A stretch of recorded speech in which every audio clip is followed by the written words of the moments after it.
Welcome back to the Papers Podcast, where the number needed to listen is 1. I have our fearless co-host with us. Say hi, Linda. I think who you have is the fearless 4. And hi. Hi, everybody. I want us to be the Fantastic 4. And so in keeping with this superhero theme, I have a Wonder Woman.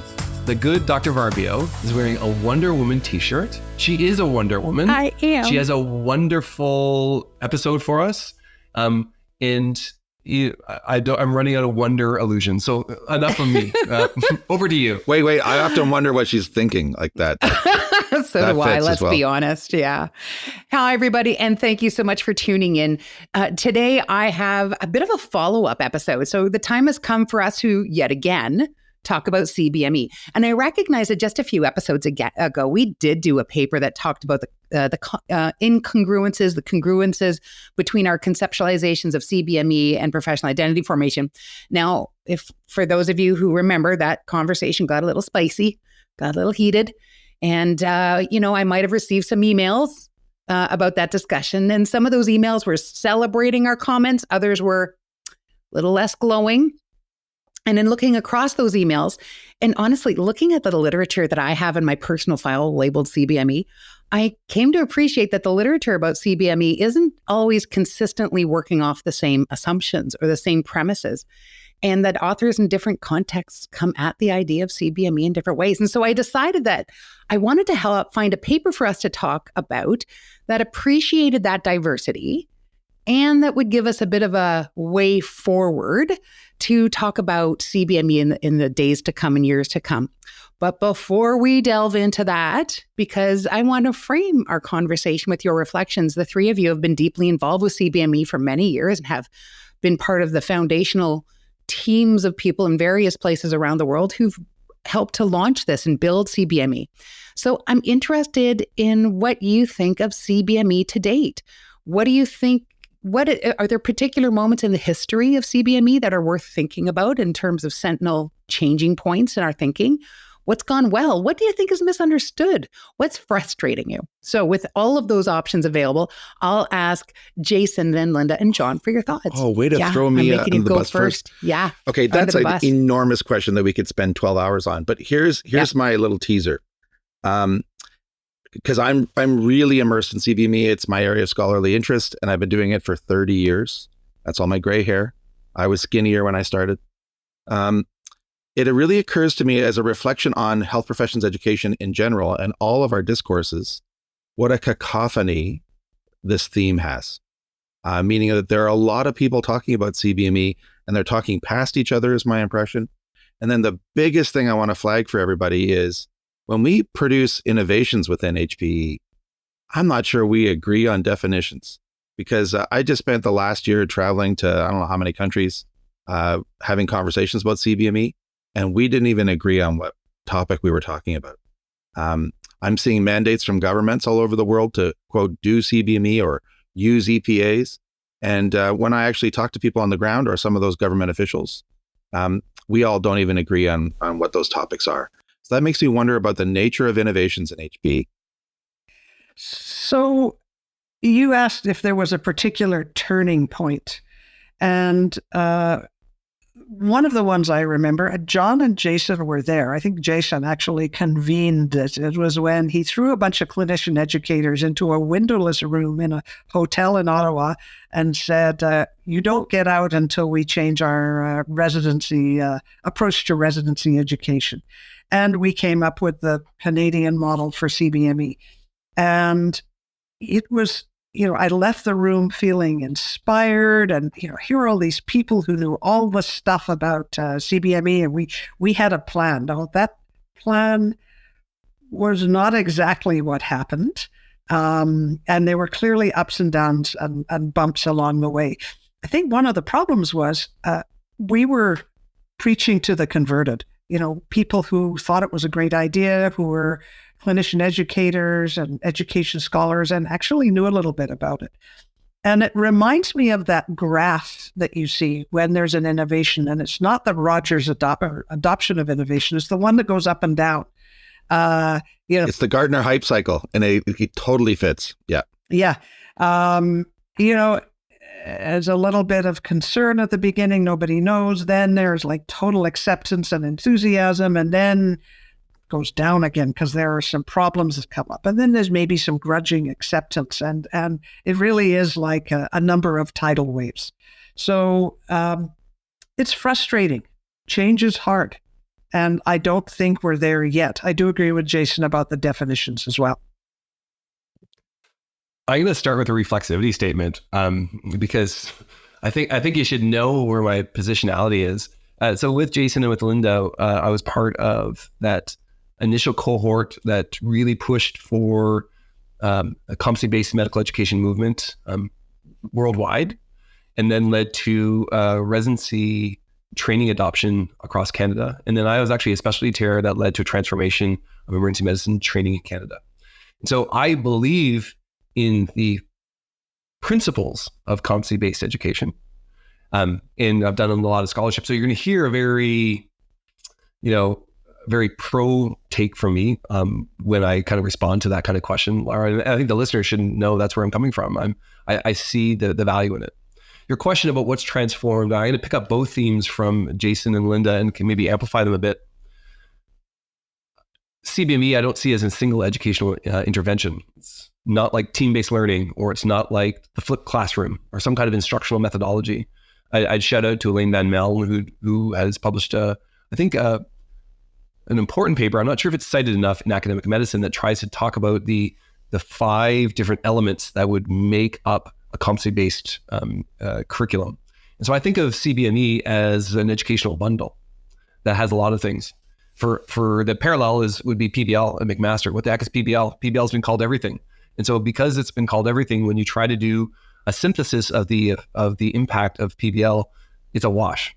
It's more enjoyable is about the only signal that you can see, because there is a lack of precision about what gets called CBME.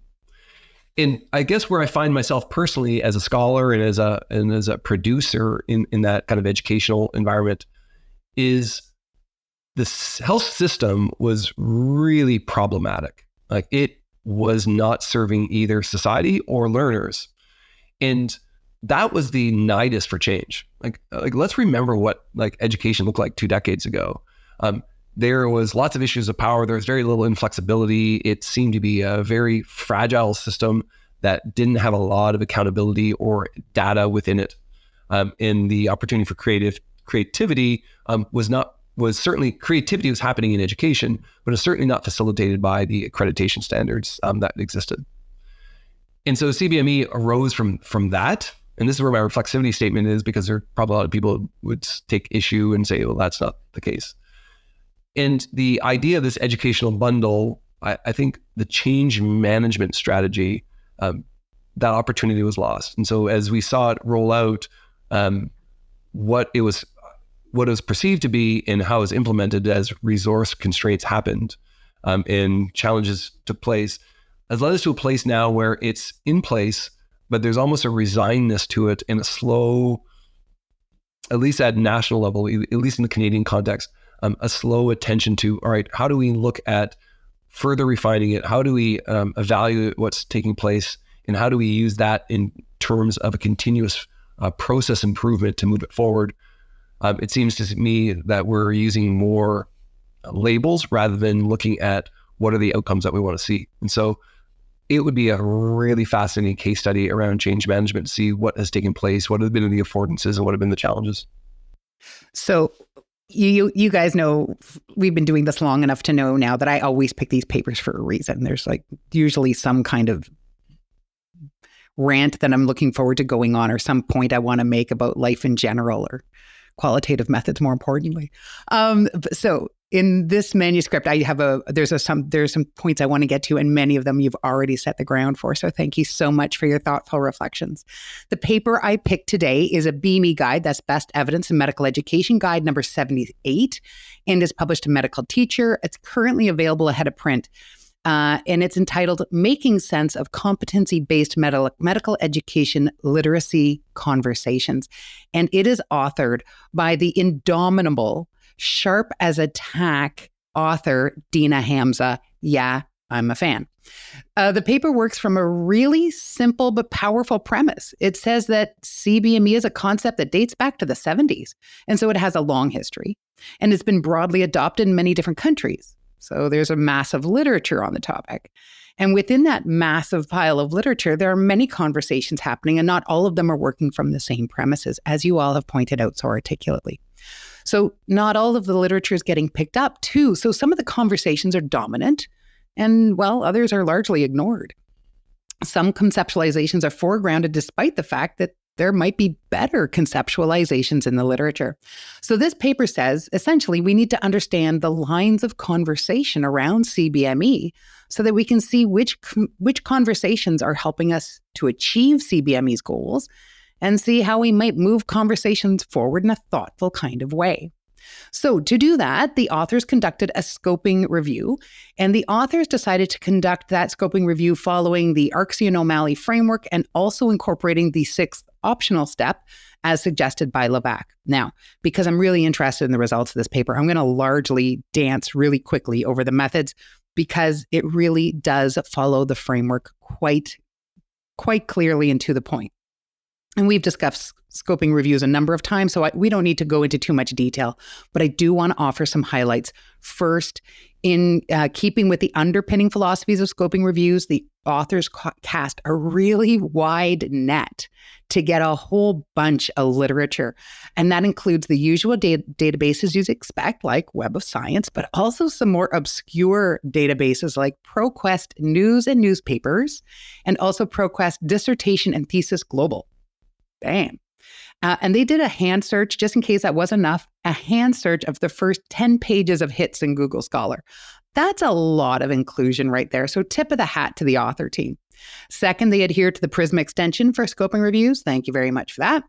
Third, they created heat maps. Okay, can I just underscore that? They created heat maps to illustrate the frequency of different conversations over time. Boom, mic drop. I didn't know what a heat map was. Read this, have a better idea. I'm going to use them. So, and in case you didn't know, they also labeled their paradigmatic orientation. So now they have all the love emojis. So before I think these are pretty fantastic methods. Why don't you all tell me your reasons why you also agree that these are truly fantastic methods? Let's go, John, Linda, Jason. So, Wonder Woman, who I might call you Wonder Woman through this whole episode. It's a good t-shirt, right? It's a good t-shirt, and you are Wonder Woman.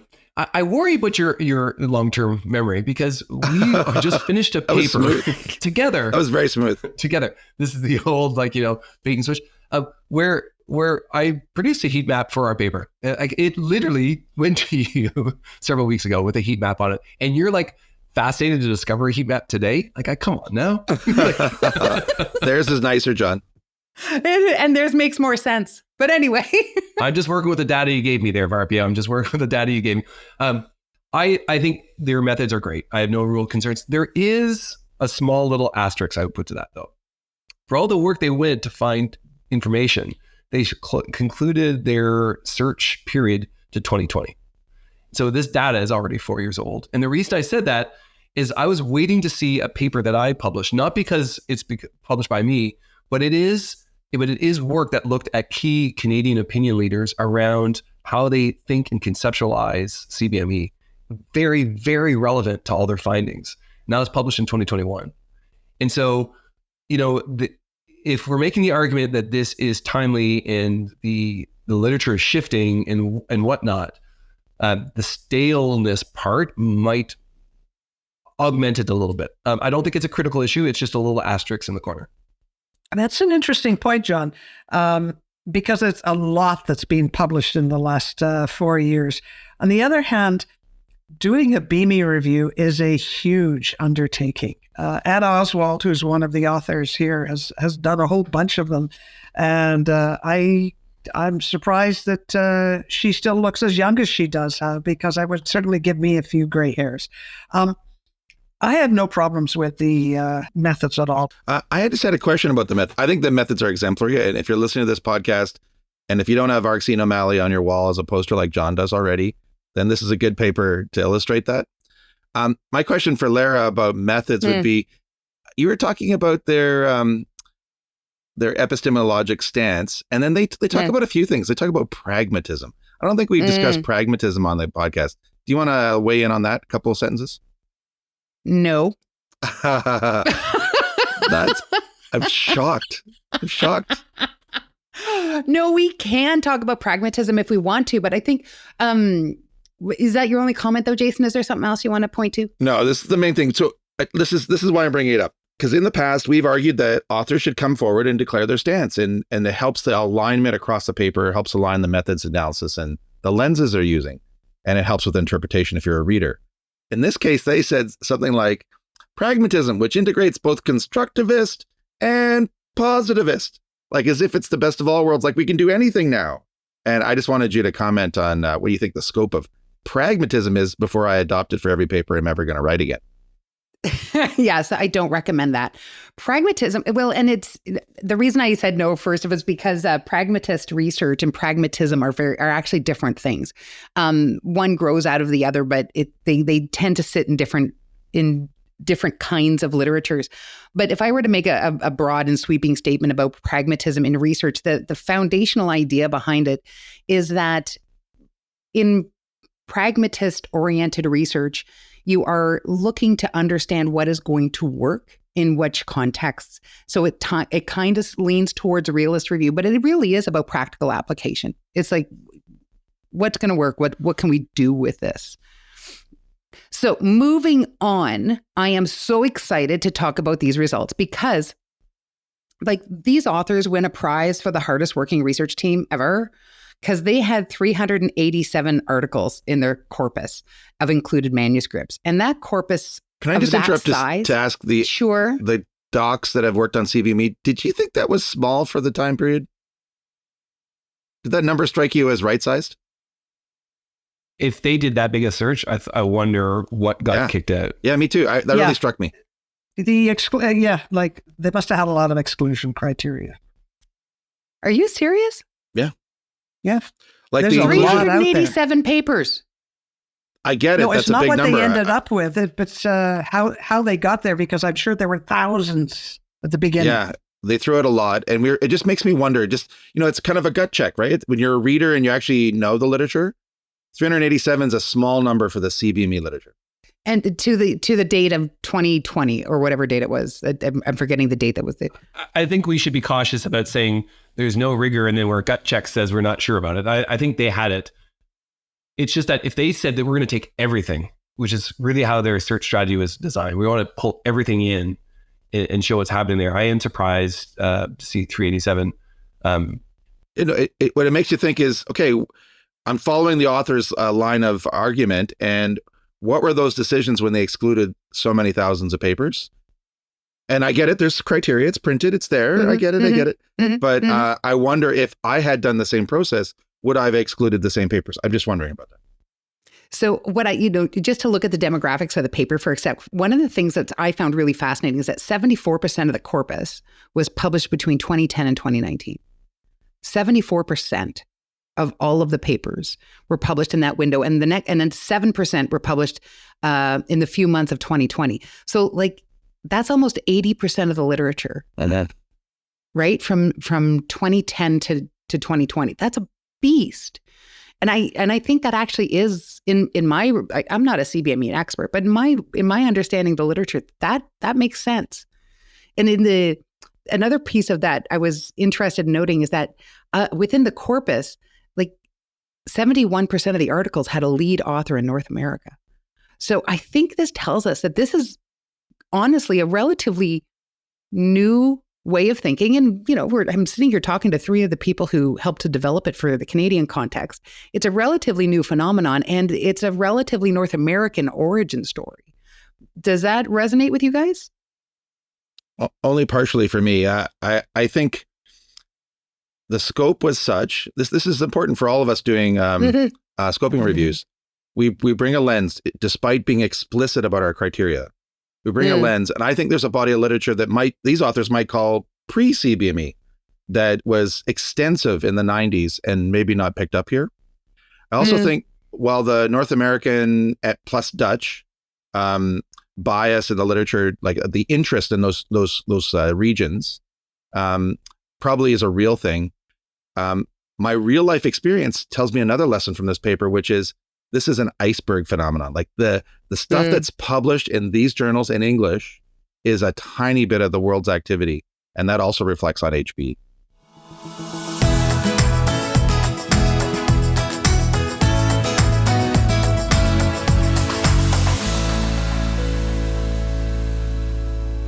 So I'm going to highlight now, I'm going to move us to the results because there are 8 different themes or 8 different conversations. That's really what it is. 8 different conversations that the authors found in this corpus of literature about CBME.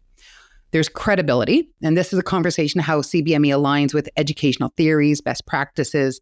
It's the literature that argues that CBME should work. 2 is application. This is the conversation about pragmatically applying CBME in different contexts, the potential to assess it. 3 is community influence. This is about how people in local contexts shape CBME. 4 is learner impact. You guessed it. This is all about how CBME impacts learners. 5 of assessment. Like, wow, the number of papers in that one. 6 is about educational development, is about the interventions that are needed to bring CBME to life. 7 is organizational structures, and this talks about how institutions impact CBME implementation or how CBME impacts the institution. And 8 is societal impacts, and so how society and patients might be impacted by CBME's implementation. So then the authors mapped those themes across time to see how conversations became more or less important over time. And they also divided the topics into perceived advantages, perceived disadvantages, and recommendations. And they put all of that into heat maps. I highly recommend to all of you listeners to check out the heat maps. They're really, really interesting visualizations of the data. So what I would like to do is ask each of you for a comment or two about one theme. I'll go first and offer some comments about how the literature, that conversation talks about impact on learners. And I wanted to start with that one because I thought it was really interesting and speaks, Linda, to your comment about how innovations get adopted in contexts in different ways. Because the early literature, and this is most of the literature going from the early 90s into up to 2009, talks about how CBME is having real advantages for learners. It promises personalized training, transparent expectations. By the time we hit the 2000 to 2009, we started to get the first hints of disadvantages, right? So it takes a long time for us to even talk about disadvantages for learners. And it talks about how conversations about how CBME might hinder professional development formation for the learners. So it's not until the 2010-2019 literature that we get a real shift in the conversation about CBME in relation to learners. And in that literature, we start to talk about how learners and faculty have a shared responsibility for the success of CBME. Notice then how learners went from all these advantages, things are helping, and now they have a role in this. They have to put a stake in the ground. They have to be part of the solution. And by 2010, the number of papers associated with disadvantages really increases, including talking about the anxiety that learners have about asking for so many assessments of faculty. So it really makes sense that this conversation shifts over time. The more time CBME is in place, the more we have an understanding of some of the undesirable or unintended consequences of an innovation, such as CBME that has such a large impact, and start to see that while there are some advantages, to be sure, there are a lot of them for the learners, there's also this other side, the underside, that, and all things in life come with pros and cons, and so we have to be aware of the cons and try to mitigate that. So I thought that was interesting. I'm interested in knowing which of these conversations were of interest to you guys. What did you note? Let's go, Linda, Jason, then John.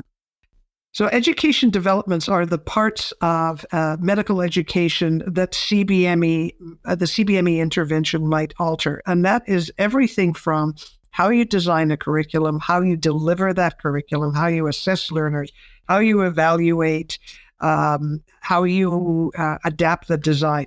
And over time, I think that there's a couple of things that you see. The first is that as you can imagine, going through a curricular cycle, when there weren't too many CBME programs that were actually in place, a lot of it was about design and curriculum, whereas the latter ones were more about delivery, assessment, program evaluation, etc. the second thing was, as we mentioned earlier, there is a variation in what's considered the advantages and the disadvantages of it as we go through. And the third that I thought was very interesting is that a lot of the literature, if you look at the heat map, which I'm just trying to look at now, a lot of the literature was actually in this area. A lot of the literature, particularly from 2000 onwards, had to do with education development. So basically, I think what that shows is we've moved from the theoretical to the practical. What do you do on the ground? I like that, Linda. I'm going to pull up, it's hard for me to pick one aspect of this, Lara, and I just want to reflect again and pick up that thread about the Gartner hype cycle. So for the people who are listening, the Gartner hype cycle comes from software, and it has to do with 5 elements. The first is something triggers an innovation, whether that's new tech or a need. Then there's the peak of inflated expectations. People talk about it in a way that is like really hyped and really excited. The third is the trough of disillusionment when the innovation doesn't meet all the needs or is difficult to implement. And then there's the slope of enlightenment when people figure out how to actually use it for benefit. And then there's the plateau of productivity. So that it all comes from software, but it applies to, I think, med-ed innovations. And it strikes me that for this literature that's in front of us, it completely resonates, all these threads. But you could stand in the 90s and use those same themes and talk about PBL, right? So PBL came out hyped and it was used for everything. And suddenly it's in accreditation standards. And then everybody's like, oh, PBL doesn't work. But the fidelity is low because we're not all agreeing on what PBL is. And I wonder if that's what the state of CBME is, that we have trouble agreeing on this topic and what its scope is and what it entails. So it's really hard to measure whether or not something works or helps or in some way is an addition or a harm if we can't even agree on what we're supposed to be looking at. And that really strikes me that is a threat to our field's existence if we have discourses where we're talking past each other. I think this paper talks about that. I'll answer the question, unlike what Jason did, and speak back to the data. I was drawn to what I see as a really interesting trend in the theme around credibility, which is what's the evidence and what's the theory that supports CBME? And then the application, show us the research or the programmatic evaluation that looks at the implementation in various contexts. And in the 90s, we see almost a 2-to-1 benefit to disadvantage. And then with the 21st century, we see a change in how it's perceived in the literature. It goes from, this is really positive to, it's a 2-to-1, this is very negative to advantage. And then into the 2010s, we see almost like an 8-to-1. And then, moving up into 2020, we see almost like the literature is not well articulated there, but it's the slope is getting stronger. In both credibility, where's the evidence and theory, and application shows how you've evaluated what's taking place. And here's kind of my editorialization of what I wonder what's happening there. And it comes back to this study that we did in 21, looking at key opinion leaders. So researchers and academic leaders from across the country, from all different kind of orientations, to the hardcore positivists. So the ones who are typically experimentalists in design or who are administrators working from a biomedical model. They show me the randomized control trial that CBME is superior to the traditional curriculum, which to an educator is kind of a bit of a non sequitur. Again, which part of the bundle should we be evaluating? And is that such a fragile type of an evaluation the appropriate one to have? But equally, the constructivists might say to us, well, where is the theory? And when we did this study of opinion leaders, no one could really identify the philosophy or the theory that supported it. Or if they did, they are conflicting. Some would say this is very behaviorist. You tell us what the outcomes are. It's a behaviorist model. It's classic Skinner. Others would say, no, this is totally constructed. This is a constructivist approach where we offer, a learner-centered kind of approach with co-creation between student and teacher. And they just speak against each other. Now, I would probably land somewhere in the pragmatist worldview, which would say I want to be happy with plurality of methods and focus less on the theoretical underpinning, which I don't think we can get around because it's which theory for which bundle that makes up CBME, and say, what are the outcomes that we're looking at? But where I find this now is probably in political dissolution, where we have people talking past each other because of definitions, because of assumptions, and because of a worldview that says I need to orient it to this way. But the trend is not a positive trend. It's actually a worrisome trend because it gets worse and worse. And I think that's a telling feature that I would just highlight for the listener. So this is pretty much exactly where I had hoped our conversation would end today, because when we think about CBME and we look at the literature and all the conversations that these authors identified, we're looking at a lot of the outcomes and different areas of impact and the things that we need to worry about when we're implementing CBME. I think there's also, as John pointed out, a concern that we, for instance, aren't using that great paper by Van Meel that outlines foundational principles. You're doing CBME if, and then these principles have to underpin. And if we're not doing that, then what you're talking about when you write about a manuscript about CBME may not, in fact, actually be CBME. And this also takes us back to the paper by Riguer and Cianciolo, who talks about how do we write about innovations? When we write about our innovations, we have to be holding ourselves accountable or speaking to the foundational principles and the philosophy that underpins the innovation, because it's really easy to get lost in the noise of techniques. What's your technique for assessment? What's your technique in terms of educational developments?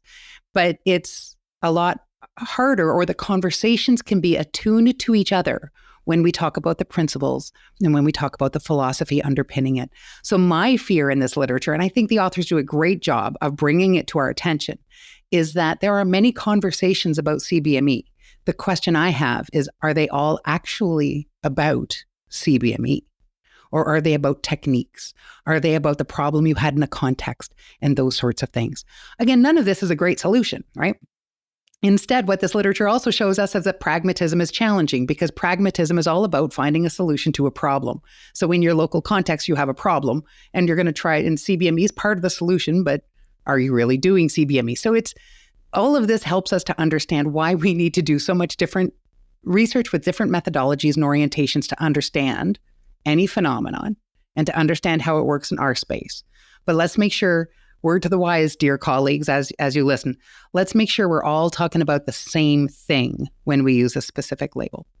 And so with that, thank you for letting me get onto my little soapbox there. I'm looking forward to doing this very spurious ranking, I say with great tongue in cheek, of the methods and educational impact. And just because I can, I'm going to do it differently. We're going to start with educational impact. Look, boom, broke your whole system, didn't I? Because I took question 2 and made it question 1. Life is glorious. What are you going to give it out of 5? Educational impact. What? Just because you put the peanut butter on the outside of the bread doesn't make it a better jelly sandwich. Yeah, but is it a sandwich? Like, just so we're is clear. It something else now? Just saying, these are all the things. It's a big mess. Do it the way we And this is how I feel about the ranking. Mess. Out of 5, educational impact, just because you were cranky and said something first. John, Jason, Linda. I think this is a 4. They do a great job of putting together the literature, which is a complex literature. And with 300 plus manuscripts, man, it's a complex. I didn't get into the supplementary appendix, which would really give a CBME nerd, it's their holiday wish. And so there's so much here. I think that's great. 4, not a 5, because they need to do a rapid review to complement 20 to 24, because the literature continues to go. And are the trends there, or and will continue in getting worse and worse, or are they be mitigated? I hope we never can predict that things will continue just as they are, just because we took a snapshot in time. But there's a lot here if you're wrestling with what the heck are we talking about with CBME in the literature. So thank you for asking, Lara. I do give it a 5 for methods, and I give it a 4 for outcomes. Thank you. Mm-hmm. Yeah, nobody knows what he did either, Linda. We just have to deal with the reality. Yes, I guess so. So if we look at education impact as opposed to educational impact. Oh, yes. This is something that John and I get our knickers in a twist about. But anyway, if we look at the impact, I'm torn between a 4 and a 5, because it really highlights where we've been, where we are, where we're, I hope, thinking of going. And a 4 because we are missing that last little bit. So I'm going to do a Lara and give it a 4.5. Yay. So I too am going to give it an impact of 4.5 because I can. And now let's do methods. Jason's already given it a 5. I will be giving it a 5. Linda, John, why don't you share with us some reasons why you two are giving it a 5?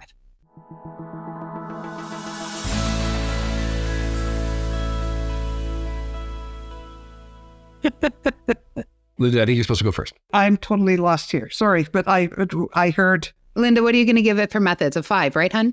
Yes, I am going to give this a 5. If nothing else, for the amount of work that went into this. They clearly explained what they were doing, and they did the right thing. It's a 5 in my mind. Nicely written. Okay, so here's how my limbic system processed your statement there, Varpio. Oh. I will not be told what to do. And then I realized that the authors really did a great job with their methods. And so it's not my fault that I should not punish them, although I don't sure what we think on this podcast punishes anybody. But my desire to stick it to you is overwhelmed by my desire to be authentic to what the work. It's visceral, is it? You can feel it, yeah. It's a 5. Okay, fine. Okay, there we are. But it was not a perfect game. Okay. Like a perfect game that I've recently pitched. Yeah, okay. So, dear colleagues and listeners, thank you so much for putting up with us as we ramble on for 30 minutes about this manuscript. I would love to put a shout out in this call, in this episode. If somebody one day wants to sit down and do a literature review to see if all of the literature that addresses or talks about CBME actually is talking about CBME as it was originally defined. I would love to read that paper. In fact, I would love to talk about that paper. So with that, then, I will encourage you to please write to us with your thoughts and reflections. As you just heard at the beginning of this episode, we read them, we listen. So you can reach us on the email at thepaperspodcast.com. And if you're looking for us on the internet, just look up Papers Podcast. And with that, I'll say talk to you later. Bye-bye. Thanks for listening. Take care, everybody. You've been listening to the Papers Podcast. We hope we made you just slightly smarter. The podcast is a production of the Unit for Teaching and Learning at the Karolinska Institutet. The executive producer today was my friend Teresa Sörö. The technical producer today was Samuel Lundberg. You can learn more about the Papers Podcast and contact us at www.thepaperspodcast.com. Thank you for listening, everybody, and thank you for all you do. Take care.